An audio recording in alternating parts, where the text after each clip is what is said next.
Oops.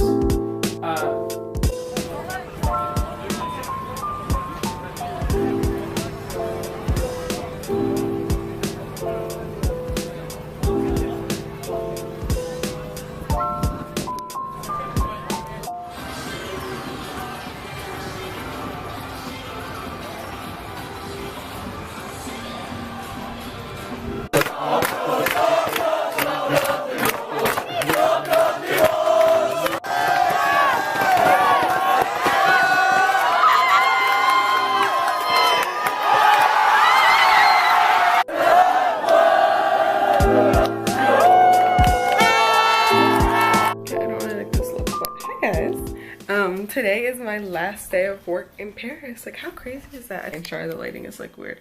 And now I made it. I made it through. This was the hardest year of my life. Like, so far, this was the hardest year of my life.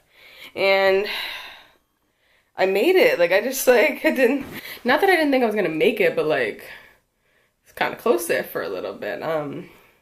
I'm just really proud of myself that I stuck it out and that I didn't quit and I didn't leave. All the times I wanted to leave and I was so miserable, like, I made it. I survived, you know? And now I'm like, I'm leaving 9 to 5. Like, no more 9 to 5. After today, I'm fully self-employed. It's just, like, dope. Like, it's just so, God is so good. And, like, I think the biggest thing was, you know, the vision that God has for my life is so much bigger than anything that I could ever imagine. I just thought Paris was it. I never in a million years, if you had told me a year ago, hey, Liv, you're actually gonna go to Paris and then you're gonna move to Hong Kong, like, I would have been like, you're crazy. Or maybe, you know what, if that's what God told me, I would have been like, okay, but he only showed me a piece of the puzzle and now I'm seeing more of it and I'm just like, oh my God. Yeah, I'm gonna head to work. It's my last day. I'm just like, but yeah, I will see you guys later.